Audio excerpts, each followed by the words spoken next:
అంతరిక్షంలో ఎన్నో గ్రహశకలాలు సంచరిస్తూ ఉంటాయి. అయితే అవి తమదైన ఒక గమ్యస్థానంలో పరిమిత వేగంగా ప్రయాణం చేస్తుంటాయి. అయితే తాజాగా 2 గ్రహశకలాలు భూమికి అతి దగ్గరగా వచ్చి వెళ్లాయి. వీటి వల్ల ఎలాంటి ముప్పు కలగకపోవడంతో అందరూ ఊపిరి పీల్చుకున్నారు.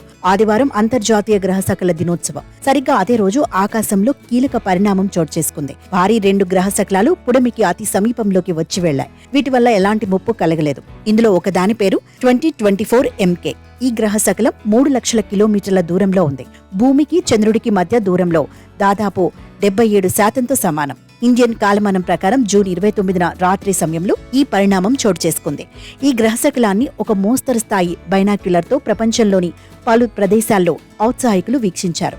ఈ అంతరిక్ష శిల పెద్దది కావడం, చాలా దగ్గరగా రావడం వంటి కారణాల వల్ల అది ఒకంత ప్రకాశవంతంగా కనిపించింది. దీన్ని తొలిసారిగా ఈ ఏడాది జూన్ 16న గుర్తించారు.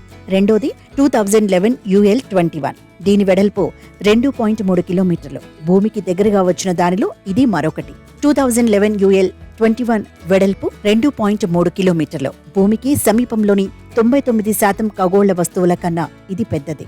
అత్యంత దగ్గరగా ఉన్నప్పుడు అది మనకు 66 లక్షల కిలోమీటర్ల దూరంలో ఉంది. 1900 తర్వాత పుడమి సమీపానికి వచ్చి వెళ్లిన 10 అతిపెద్ద గ్రహశకలాల్లో ఇది కూడా ఒకటి. భూమికి చుట్టుపక్కల 20 మీటర్ల కన్నా పెద్దగా ఉన్న శిలలు 50 లక్షల వరకు ఉన్నాయి. అవి పుడమి మీదకు దూసుకువస్తే నష్టం తప్పదు.